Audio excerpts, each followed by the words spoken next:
Today on Something You Should Know, simple instructions on making the perfect burger from the guy who wrote the Bible on it. Then, how to lead a life of no regrets using purpose, intention, and anticipation. Studies show that we derive more joy from anticipating the trip than we actually experience when we're on the trip. That's why this is the low-hanging fruit to me. Organize your life so that you have identified stuff that might light you up. Also, total myths about your health that a lot of people still believe. And the story of vulgarity and how swearing and profanity have become more acceptable. I think it has to do with the relaxation of obscenity and profanity laws. In fact, George Carlin's 7 words you can't say on TV, half of those are words that we barely consider to be that vulgar anymore. All this today on Something You Should Know. Something you should know. Fascinating intel, the world's top experts, and practical advice you can use in your life. Today, Something You Should Know with Mike Carruthers. Hi, welcome to Something You Should Know. Now that summer is in full swing and barbecue grills are blazing everywhere, I thought we'd start this episode with some advice on cooking the perfect burger. And this advice comes from Steve Raichlen, author of the Barbecue Bible, so he would know. First of all, if you want the perfect burger, avoid packaged meat labeled hamburger or ground beef, which is usually scraps and trimmings and, who knows what else. It's better to buy top quality meat with at least 15% fat, like ground sirloin. Also, shape your burgers with a light hand. The less you touch the meat, the better. Too much handling can actually bruise the meat. Burgers tend to puff up in the center when they cook, so make an indentation in the center so when it puffs up flat. Avoid the urge to press down on the meat while it's cooking. It squeezes out all of the juices right into the fire. Just cook the burger once per side and avoid excess flipping. And here's a great chef secret from Steve. Tuck in a half a tablespoon of herbed butter into the center of the burger before you grill it. It'll add about 50 calories to your hamburger, but you'll probably say it's worth it. And that is something you should know. We've all heard a million times that life is short, you should make every day count, make every minute count, that you should lead a meaningful and purposeful life, and on and on and on. I'm sure you've heard it before, but what does it mean to lead a purposeful and meaningful life? How do you do that? Well, you're about to find out as you listen to my guest, Jody Wellman. She's a former corporate executive turned executive coach who has a master's in applied positive psychology from the University of Pennsylvania, and she's author of a book called You Only Die Once: How to Make It to the End with No Regrets. Hi, Jody. Welcome. It's a pleasure to have you on Something You Should Know. Oh, thanks, Mike. I'm excited to be here. So let's start. You have a wake-up call that you want people to hear. So let's start with that. Yes, I'm happy to announce something that we all technically know, that we're all going to die. But I do want us to wake the F up to that fact so that we can live with more urgency and intention before we do, in fact, end up dying, unfortunately. So you suspect most of us don't wake up, that we're on autopilot kind of thing. Is that right? You said the words. That's exactly it. It's all too easy to just go about our day, go about our routine. And then all of a sudden another week went by and what happened? What month is it? And we take life for granted, right? It's just part of the human condition. So I do want us to wake up and start savoring it rather than squandering it. But I think everybody does what you just described. I can't imagine anybody who doesn't at least have one point in their life where they just kind of just get through the day and maybe that's even a good thing. Like you can't always be on. Yeah. I agree with you completely. So I would love right out of the gates to dispel this notion that this is about, because I talk about living an astonishingly alive life, and that sounds pretty darn grandiose. And I don't want to not have people live a grandiose life if you want that. But for most of us, it's this tuning in to what makes you feel alive. And it doesn't have to be, balls to the wall, full on. That's exhausting. So we just need to define for ourselves what would make you feel alive? What would make you feel if you got to the end like you wouldn't regret things you didn't do? Because I agree, it's not 100 miles an hour every day, but it's about saying, wait, maybe I do need to just snap out of this routine and start living with a little more intention. So I think it's all in the right dosing. And so give me an example of what would that look like? Because if you don't do it, it's hard to understand what living with intention means. It means doing what on a minute-to-minute, hour-to-hour basis differently than what I'm doing now. Mm-hmm. Well, I'm going to back it up a sec because I do think that even understanding this notion of living with intention, because it does seem obscure, like, wait, what do I do? I think the starting point is to do the good old-fashioned count how many Mondays you have left. Like, this is a language I speak, and I do it intentionally to rankle a little bit. Like, for example, I have 1,814 Mondays left on average.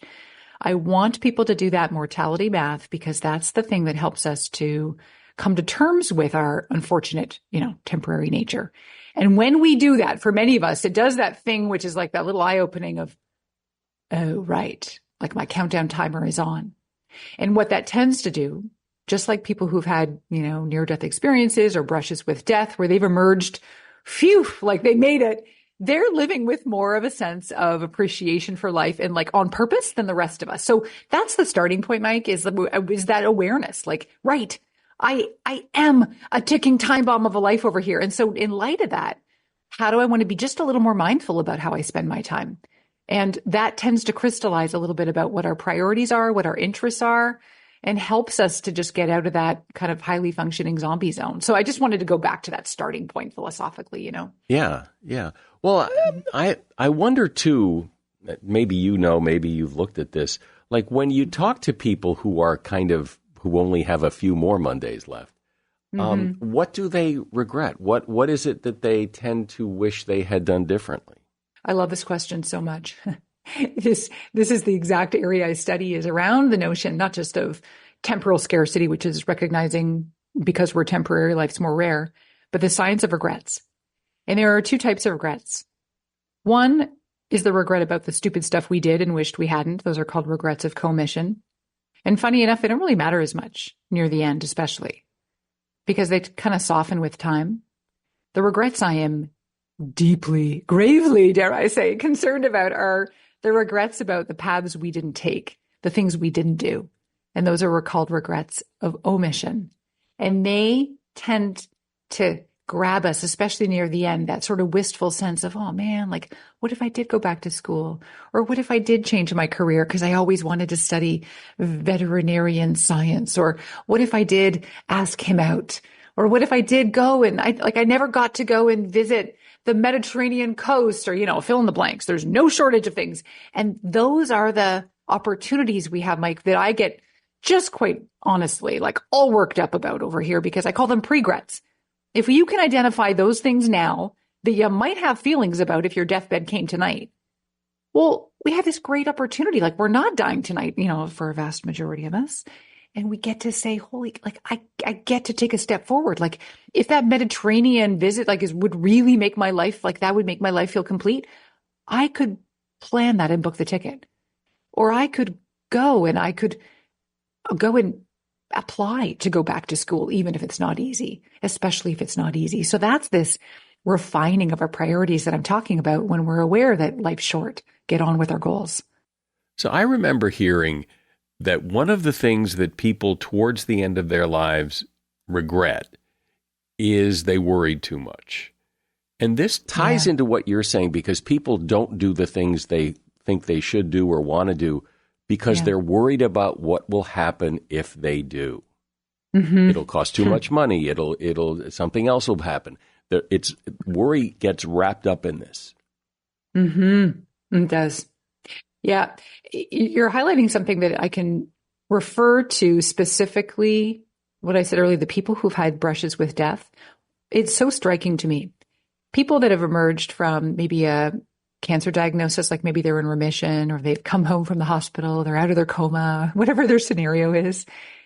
There's this beautiful falling away of the bullcrap because they have this notion like, I saw the light. Like, I know now that if I've got X number of Mondays left, that I'm going to want to focus on these things because they matter. And I don't care as much about what other people think about me. I don't care. I'm going to put up the boundary word, the B word. I'm going to say like, no, I would love to join your committee maybe some other year, or I can't make it to the barbecue this weekend, Aunt Ginny. And not feel badly about it, because there's this whole shifted perspective of like, my life is freaking precious. Do I want to go to an obligatory barbecue? I mean, maybe sometimes you have to for social graces. There's always that, there's going to be a give and take in life. Damn it. But for the most part, I like to go through a thought exercise, and I do this with workshops I do with groups and teams. And like, imagine you came home from the hospital, you made it out alive.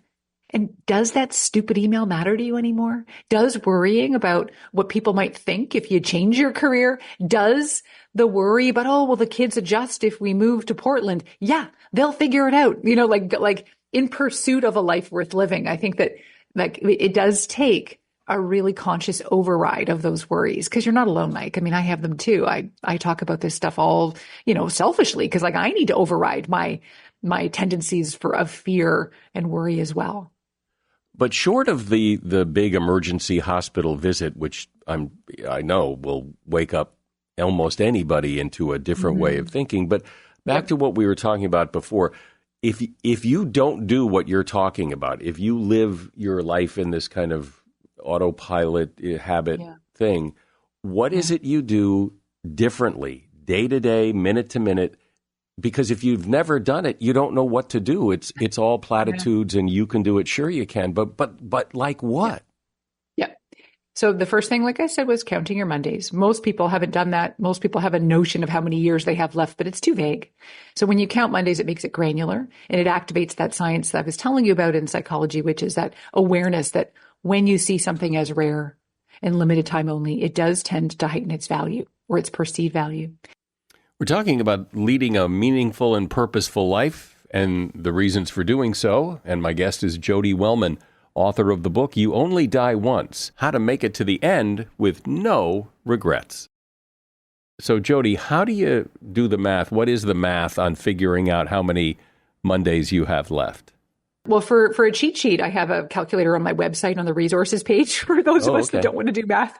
And that's at 4000mondays.com on the resources. But if you want to do it right now, it is 78 years is the average life expectancy for men, minus your age. And then multiply that by 52. If you identify as female, start with 83 as your life expectancy, minus your age, times 52. And if you don't identify with either, average it out at 80 years. Minus your age, times 52. So if you do the math, for many people, it does this, oh, okay, that's uncomfortable, and it's appropriately so.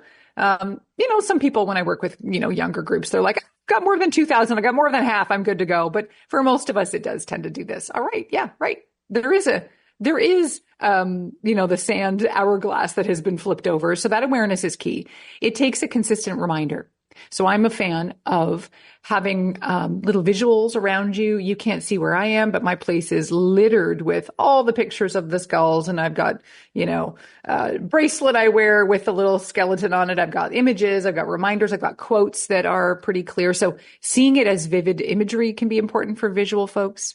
I also recommend talking about it. So we don't want to talk about death because it is a freaking downer.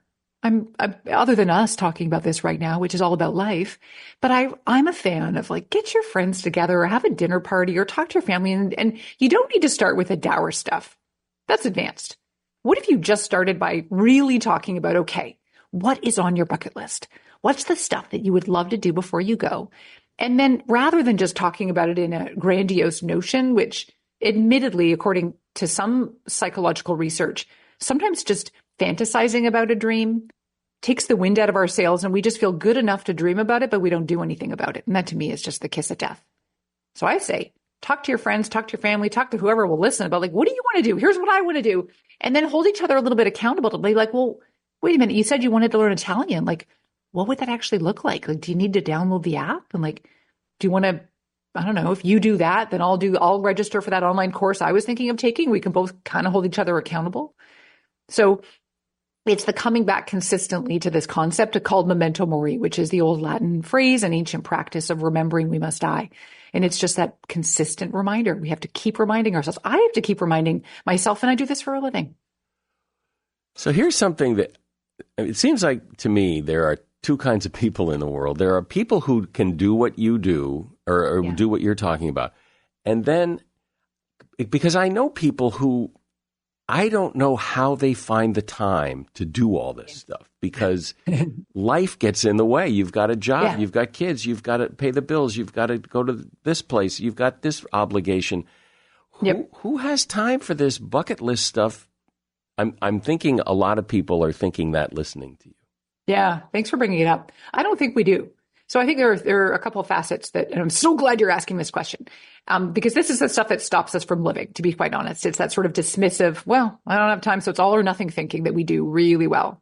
We vastly underestimate the value that even the tiniest, smallest things in our day can do to make us feel more alive. So this is not necessarily about taking a big course or booking the big trip or making a big life change. I've used those as examples so far because they can resonate with people. Usually it's about stuff like I get everybody take out a piece of paper or a spreadsheet or I don't know, back of the pizza box and write down 30 things that bring you joy, that just make you happy, that make you feel a little bit alive. And here's the caveat. They've got to be things that are kind of accessible to you in your life now. So you can't say going to see the Northern Lights, like that's a bucket list item. Another important list, not this one, but write out this list. And I am just so jumping for joy when I'm in a workshop or a keynote with a group and I'll get people to contribute. And for most people, it's the sweet and simple, cheap and cheerful things, right? Like, oh, it's when I'm walking my dog after a long day just by the lake. Or it's if I just get to sit outside at lunch, you know, I've only got 20 minutes, but I just love the idea about reading just a chapter in my book, just chipping away at it. You know, or it's, wow, when I actually make the time, put my phone aside for a hot sec and get on the floor and do a couple Lego moves with my kid, even if it's just 10 minutes. And so these are things that are completely accessible to us. And we make choices at any given interval of time about how we're going to spend that time.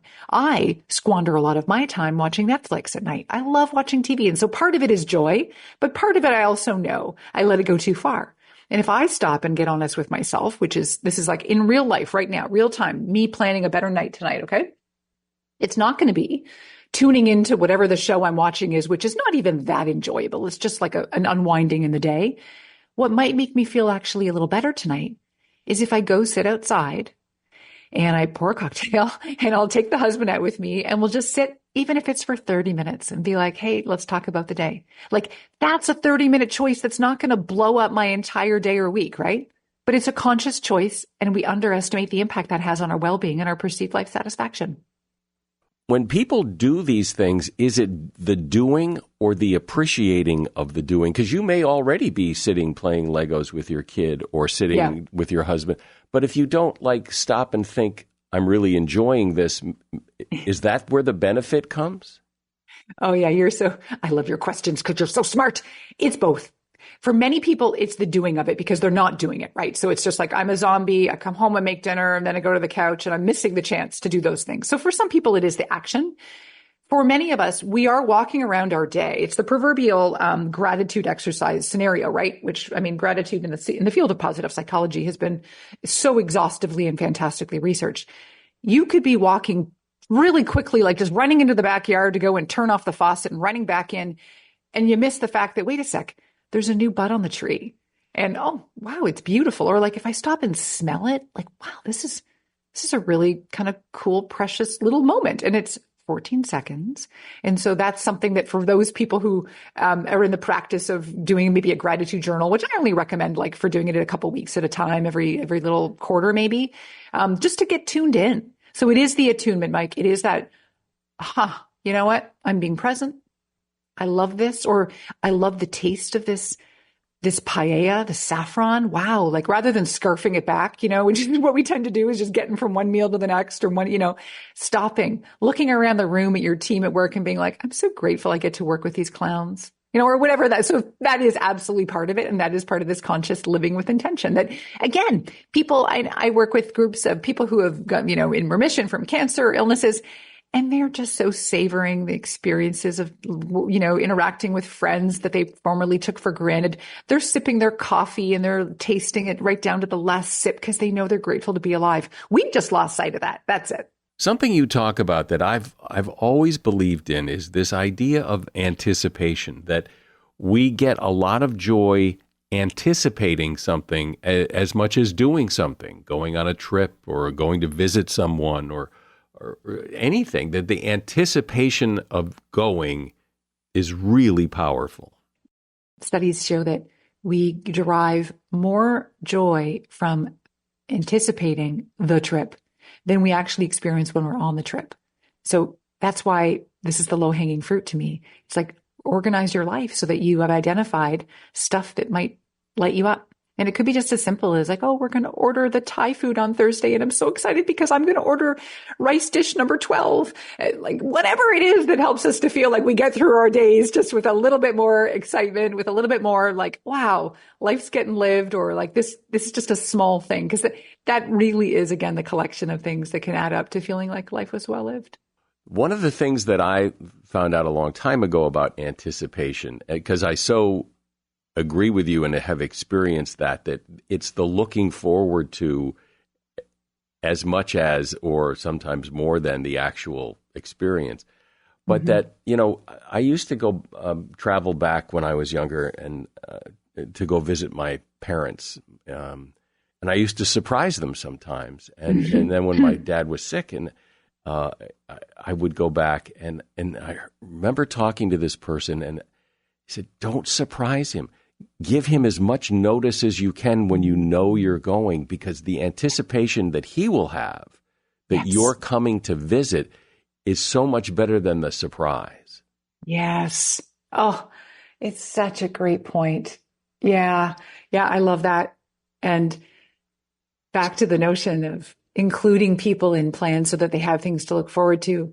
There's this efficiency of a life well lived, where if you can combine forces as best as possible to double down. So, for example, say that you're going to go visit your parents. If this was true back then, and that they loved going to a certain kind of like a baseball game. It's like combining that together. Or if you're trying to get fit, feel a little bit healthier.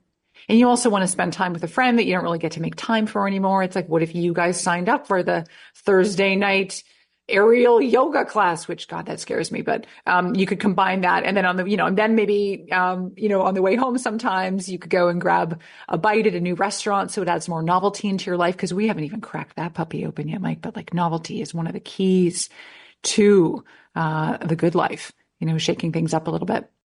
Well, my hope was, and I think we accomplished this, is to get people to think about how they live their life, and is it all it could be, and what does it take to make it all it could be? Jody Wellman has been my guest. She is author of the book, You Only Die Once, How to Make It to the End with No Regrets. And if you enjoy the conversation and would like to read the book, there is a link to it in the show notes. Thank you for coming and sharing this. This was really enlightening and fun, and I really enjoyed talking to you. Oh, thank you so much. What a great conversation. You're a great question asker.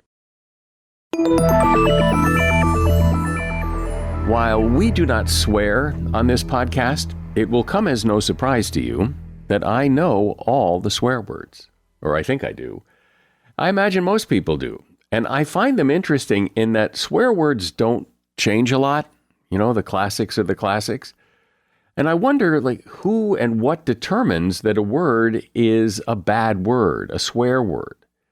Also, why does it seem that today swearing is more acceptable, or at least tolerated, than it has been in the past?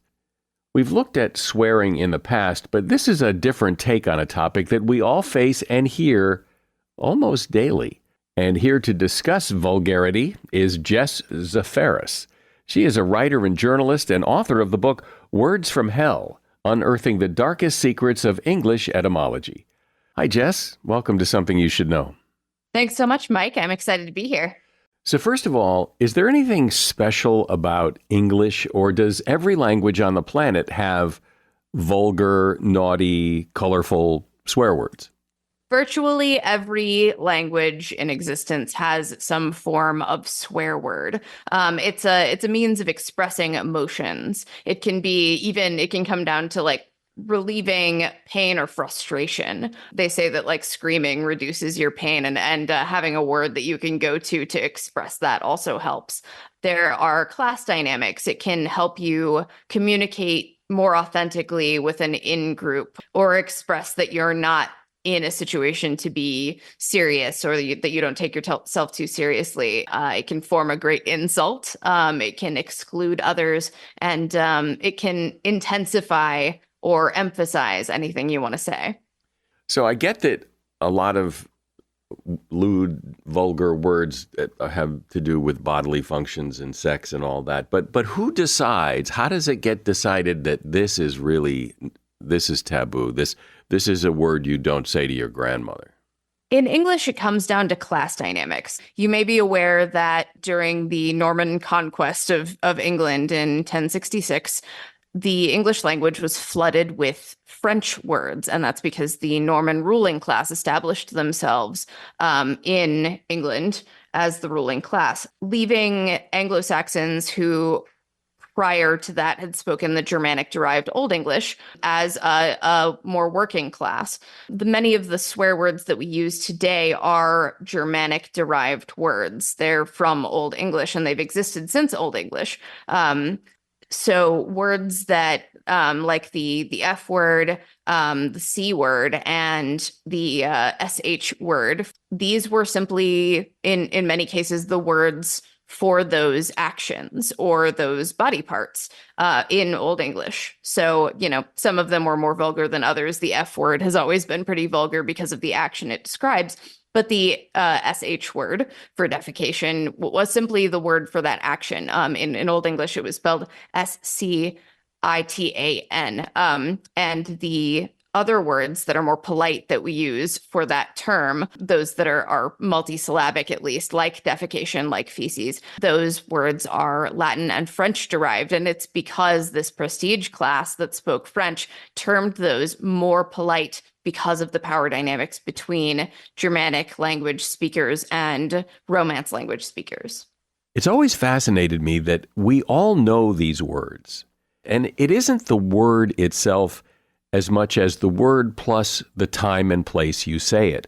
That you could say some really horrible words around some people and it's no big deal, but your grandmother, your priest walks into the room, and then all of a sudden you say those words and everyone is gasping and clutching their pearls as if this is some sort of horrible taboo, when if those people weren't in the room, nobody would care. So I don't know why we stick to this rule of we must be outraged depending on who's in the room, when even the people who are supposedly outraged know the words too.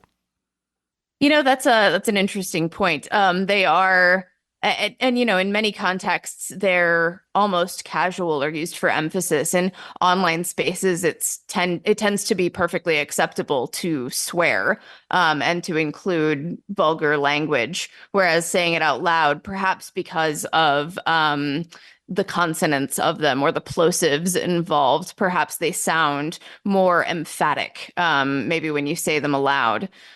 And I think it's also their association with anger and taboo topics and things we don't speak about in polite conversation that have perhaps made them alarming when brought up in otherwise normal conversation. Yeah, that's the word, alarming. Like we all know that you're not supposed to say that, and you said it anyway, and shame on you. But but the outrage is fake. I mean, because we're not really outraged. It's nothing we haven't heard before, but we pretend it's so outrageous. But even that is seems like it's diminishing. I mean, there's so much swearing, F word, this, and it seems that it kind of loses its punch when every other word some people say is the F word or whatever. I agree. I think it has to do with the relaxation, in part at least, with the relaxation of obscenity and profanity laws. There used to be a lot more control around the kinds of language you can include in popularly available literature. In fact, George Carlin's 7 words you can't say on TV, half of those are words that we barely consider to be that vulgar anymore. Some of them, of course, still are, but I think there are others that others would consider more serious. Also, the MPAA has relaxed its ratings around what can be said on television over time. I want to say that it was a big deal, and I'm not going to be able to call up the exact date, but it was a big deal when PG-13 movies could include, say, 2 instances of the F word. Well, doesn't it seem like, the scale keeps sliding? Because, go back to like the 40s or 50s and watch those movies, you couldn't swear at all. Then you could start to say hell or damn. And then you could slip in a little something else. And it just keeps movies keep getting more and more vulgar. And you wonder, like, where will it end? Will it just keep sliding? Will we just be able to say everything and anything? And then when that happens, it just seems like it all loses its punch because everybody's swearing all the time. So who cares? I agree. And I think it's because we have the ability to connect with so many people nowadays that you can run into any type of language. There's the boundaries between the communities we speak with and what we're used to hearing have dissolved as we've been able to interact with each other in online spaces. We're no longer viewing simply curated television. We're seeing the stream of consciousness of all of our fellow humans at all times. And do the individual words, specifically any of them that we can't say, but have interesting origins worth discussing?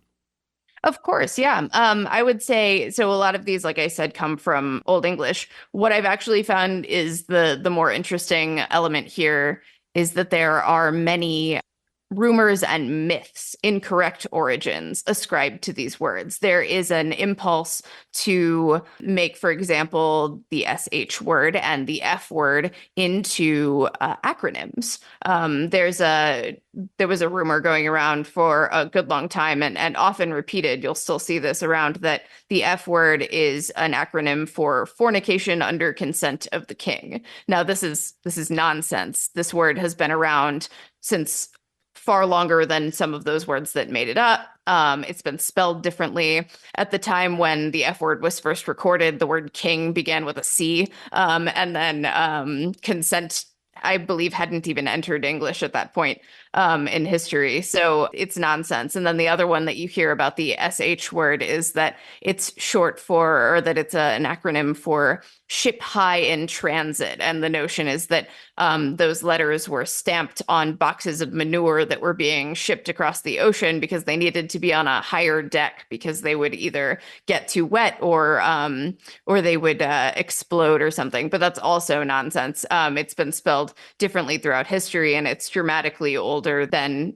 acronyms in general. Acronyms were relatively uncommon until the 1850s because they're more of a product of the business world and of trade and of technology.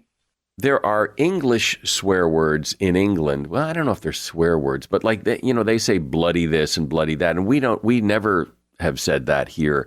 And you wonder that even within a language, there are words that, well, just like, I guess, regular words that mean different things and have different meanings.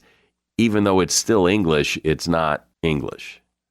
Bloody is a great example of a British swear word that just doesn't show up that much in English. And that's an obscenity that has religious origins. We have plenty of religious oaths in American English, too. The concept of like taking the Lord's name in vain or things along those lines. But what I do think is interesting is the way we mince those oaths together into softer language that we no longer really think about the origins of. I suppose it's uncommon these days, but you've probably heard of the term gadzooks, which is a contraction of the term God's hooks, and it literally refers to the nails that secured Christ to the cross. And we run into words like that. The other one in the vein of like Yosemite Sam is what in tarnation. Tarnation is from an earlier oath, tarnal, like you pay a tarnal high price for something. It's a contraction of by the eternal. So that's an interesting one too.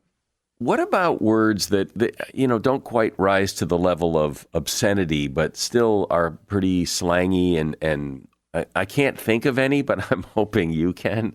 But words that aren't in the top 10, but still, get tossed around and you wonder where they might have come from. Maybe like, people will say crap instead of the S word, and crap is not a lovely word, but it's not quite as bad. Right. It's a mincing of other words for that. That one is funny too. It has an interesting false etymology. It's often said to be a shortening of the name Thomas Crapper, who was he was a sanitation worker and inventor who patented a couple of plumbing parts in, I believe, the late 1800s, early 1900s. And it's true that the word crap did emerge around that time, but its origin is probably and almost certainly not associated with his name, more that it's an invention of plosive origin. It has the satisfying consonants that we use. So talk about the word bastard, which used to be a swear word. I don't think it is anymore, which is why I just said it. I think it's considered pretty tame and okay to use. But, well, go ahead. It's probably a lot gentler than it used to be. And it also is has a more generic meaning. The ending you'll find shows up in other words as well. The ending ARD or ART is a French ending used to intensify words. You could say it means very or too much. So say a drunkard is someone who drinks too much. A braggart is someone who brags too much. A dullard is someone who's very dull. It's not always a pejorative. It's also found in the word wizard, which is someone who's very wise. But the word bastard is from the Old French fils de bast, meaning pack saddle son. Saddles and horse blankets doubled as beds during travel. So a fils de bast was a son or a child implying that a man conceived that child while he was traveling away from home with a woman who wasn't his wife or, whom he had to travel to visit. So I think that's kind of a funny one. Insults across the board, I'd say, can be pretty mild. We get words like chump, which implies someone who's block-headed like a block of wood. There are words like dork, which showed up in school culture probably as a mincing of a vulgar word for a male body part, also starting with a D. Words like dweeb and nerd have shown up in college culture with vague origins, sometimes fanciful, sometimes imitative. And then words like geek are infused with some interesting history, like that one in particular described performers who ate or bit off pieces of live animals. And the term was cemented in pop culture by the novel and film Nightmare Alley. So we get a little bit from college culture, we get a little bit from pop culture, and they all come together as words that we can use for a variety of insults and purposes. Since you study this history, are there any like swear words that have died out that were like real popular century or two ago and now nobody says them, or not? I would say the majority of those are probably in the same vein as those religious oaths. Another one is zounds, which you'll see in Shakespeare. Not all that naughty, but certainly not the most polite term. And it was short for by God's wounds. And then there was also the term egad, which is probably a twisting of my God. Then there's, that thing people do where they want to imply or express the bad word, but they say, oh, shoot. Mm-hmm. And they all have, there's all different kind of benign words that people throw in there. And it sort of works in the sense that you get it. You get that somebody's upset or that something happened or they just hit themselves with a hammer or whatever without actually having to say the bad word. Mm-hmm. These are other examples of minced oaths. It can be as simple as shortening Jesus to G, or it could be, say, Great Scott, which is probably a minced oath of Great God. And then in French, you have Sacré Bleu, which is, it means holy blue, but the original term is Sacré Dieu. Then you've got words like Jack Squat, which is a mincing of Jack, the other kind of SH word we've been talking about. And Jack often appears in personifications like Jack of all trades, Jack-o'-lantern, Jack Frost. And that's because for many years it was a generic all-purpose male name in the same way that we use average Joe or Guy today. So Jack would appear as something small or common, much like these terms, describing a common person, or, to say something was basic or lower quality, something jacked up or messed up. Is there any sense that vulgarity is kind of on the way out just because it's become so acceptable in so many circles that it just is, it can't be vulgar if people aren't shocked anymore?